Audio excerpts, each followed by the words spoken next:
In this video, I'm going to show you how to program this Phillips remote control. Coming up right now.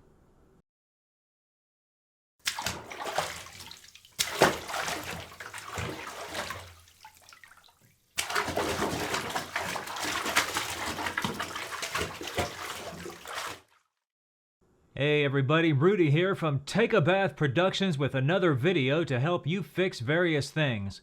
Today we're going to be working on this Phillips remote control. It's an SRP 5018/27, and I'm going to show you how to set it up and program it. Alright, so let's dive right in. Alright guys, welcome back. First I'm just going to show you how to basically set this up. This will get you going if you don't have anything fancy to do and you just want to program your code in and go. Basically all you do, now this might be a little hard to see on the camera because these little LEDs in here are not very bright, but you push your device button down for about 5 seconds and then it'll stay lit, and then once it stays lit, you'll want to put your code in. These remotes usually come with a code book, but I'll put a link down in the description for a downloadable code book if there's one available. I haven't looked yet, and there'll be other links down there too. Okay, so let's go ahead and push this down. Hopefully we can see it on the light.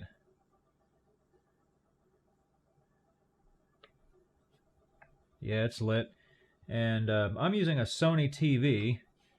And I'm just using this screwdriver as a pointer so that you can see it on the camera. 1, 3, 2, 5, 1. Now what's going to happen is that light's going to go out if you input the correct code. Now if the light stays on, then that means that you didn't put the correct code in and it's waiting for another code. So keep that in mind. Also another thing to keep in mind is if you put in a code and it accepts the code, then you say you can turn the power on and off, but you can't turn the volume up or down or something like that, for example. That means that the code is only partially working.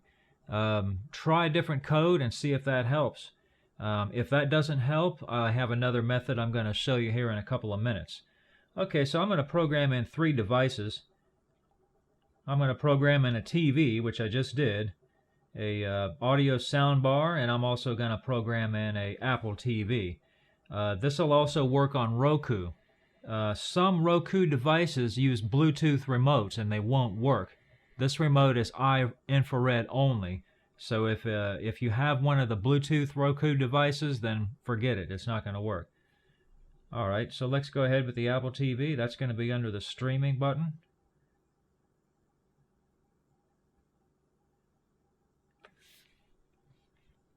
I think that's lit.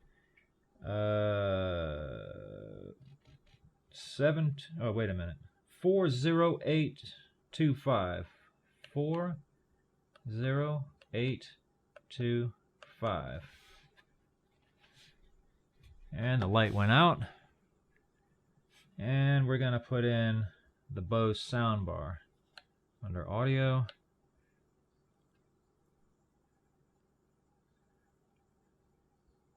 I have a lot of light on the remote, so it's hard to tell if those are lit. And the Bose is 729-72901. Okay, that's all 3. And let's check them out and see if they work. Alright, so we're going to check out the codes. Basically all you do is you push your device. In this case, I'm going to push TV, push power. And we got power. Let's go to the Bose. Yep, green light came on. You see it in the middle. And the Apple TV is already on. To turn on the Apple TV, you don't push power. You just push one of the up and down, left and right buttons that are around the OK button. You know, they're kind of gray looking. Let's see if we have TV volume. Go back to TV. You got to always push the device of what you want to control. Okay, yep, we got volume. And we'll check the volume on the Bose just to make sure. And once again, I push the audio button. Yep, see the green light flashing?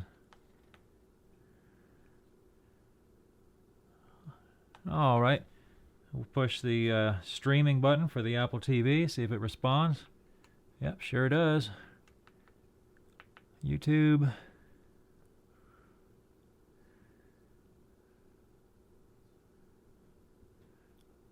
Yep, looks good. It's working, and then push exit to get out of YouTube. Twice.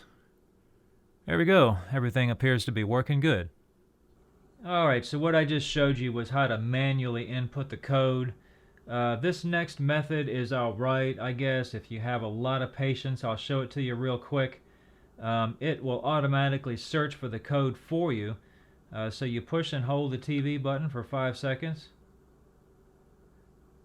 And it should stay lit. Yep, it's lit. And then what you do is you push the power button. And let's see. What happens is, can you see it? See the TV lights flashing every 2 seconds. And what that's doing is it's going through all the codes for all the TVs. Now, if you have a Zenith TV, you might be sitting here for 3 hours because there's hundreds of codes. But it might work if you can't find the code for your TV. I recommend, of course, the manual way because I think it'll be faster as long as you have a common code. But anyway, say it does find your code. What you're going to want to do, as soon as your TV turns off or whatever device you're trying to do this on, push OK right away. Before the next 2-second code pops up, and then that's it. It'll stop, and then it saves that code. Okay? Okay, what I wanted to show you now is this remote is actually got a learning function on there that's kind of cool. If you program a code in there and it only kind of halfway works, or there's a couple of little features on your original remote that this remote doesn't really have. Okay, so as you can see, I've got these laid out flat in front of each other, and you're going to want to push the device button. It can be any one of these devices. Push and hold TV in my case for 5 seconds until the light stays on. Okay. And push 99900. Okay? And you have to do this kind of fast. I'm going to push that as my button that I want to learn, and then I'm going to push display.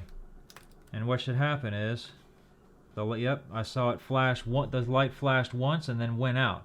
So now that's programmed to that. And then you can do that for how many ever buttons you need to do it for, and then once you're done, just push the device button again and it'll exit learning mode. So that's all there is to that. That's pretty simple, right?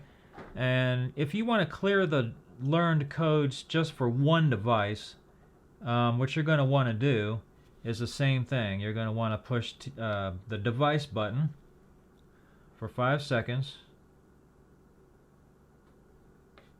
Okay, lights on. And then you're going to push 99910. And what that'll do is that'll clear out the codes just for that device. If you want to clear the codes for the whole remote, do the same thing, push and hold this again, and then push 99920, and that'll clear any remote learned codes that there are. Alright guys, that's about it. If you have any questions, comment below, and if you liked this video, click on the thumbs up, and subscribe to my channel. I come out with videos like this as often as I can. Thanks for watching.